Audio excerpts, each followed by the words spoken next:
Bonjour, nous sommes dans la portion Kitavo, une paracha qui est importante dans la mesure où elle vient avant Rosh Hashanah, et toutes les portions qui viennent avant Rosh Hashanah ont une importance qui est primordiale, dans la mesure où on reçoit des outils qui nous permettent de créer une réelle transformation pour arriver prêt pendant les 10 jours de Rosh Hashanah à Kippour, ces 10 jours de jugement.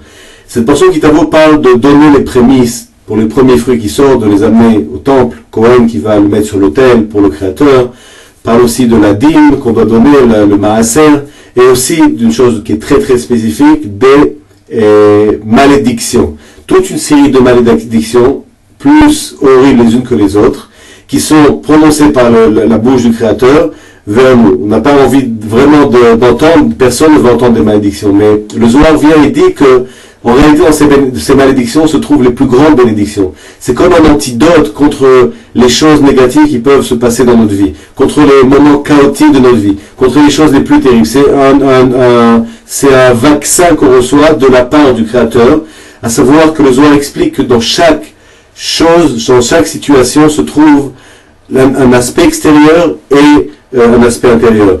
L'extérieur, c'est l'emballage. L'emballage qui n'a pas toujours une apparence positive, qui parfois une apparence avec beaucoup de souffrance, de douleur, mais l'intérieur est toujours le même. L'intérieur, c'est la lumière, c'est le plus gros cadeau qu'on puisse avoir.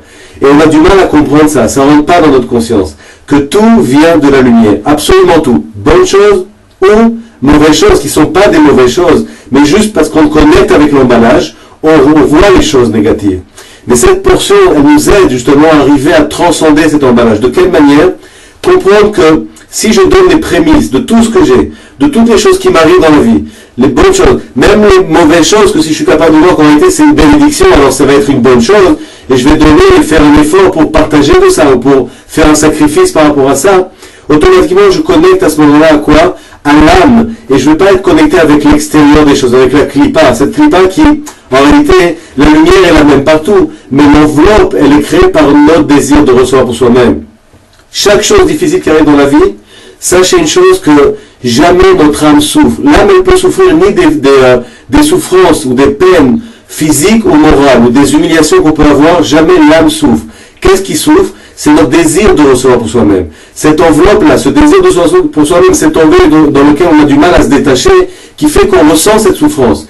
Mais il faut comprendre une chose, c'est que les kabbalistes ou les tzadikim, les gens qui sont à très haut niveau, ne peuvent pas souffrir ni physiquement, ni moralement, ni dans aucune manière. Et on sait que tous les grands sages, si c'est Abraham qui a dû partir pour sacrifier son fils Isaac, c'était pas confortable pour lui, ou Rabbi Akiva qui est mort épluché, qui était une souffrance physique horrible, ou Aaron qui a perdu ses deux enfants, ont toujours eu cette connexion avec la lumière. Jamais ils ont eu un doute par rapport au bienfait ou à la bénédiction. Et Rabbi Akiva n'a pas senti peut-être la première seconde de douleur, mais c'était le moment le plus joyeux de sa vie. Pourquoi? Parce qu'immédiatement, il n'a pas connecté à l'enveloppe, mais à l'aspect intérieur. Et partout dans notre vie, le problème qu'on a, c'est qu'on connecte avec l'aspect extérieur des choses qui nous paraît comme robotique, toujours la même chose, etc. Alors qu'en réalité, c'est jamais la même chose.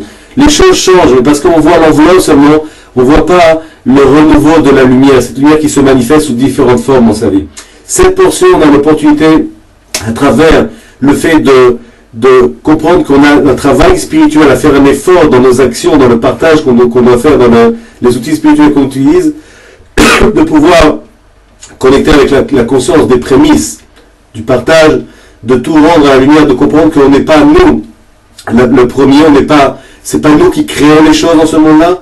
On n'est pas la cause de rien du tout, parce que dans le monde de la Malchut, il y a la cause de rien du tout, mais toujours que la lumière, elle vient de la source, elle vient de Keter, et que les prémices, c'est la lumière. À travers ce travail d'appréciation, à travers le travail de comment on apprécie, à travers le partage qu'on fait, les actions supplémentaires qu'on fait qui montrent l'appréciation des choses, pas rien qu'appréciation intellectuelle, on peut arriver à connecter, à transcender toutes les situations qu'on peut avoir dans la vie, et vraiment à relier avec le Gmar Tikkun, la fin de la correction de l'humanité et de soi-même.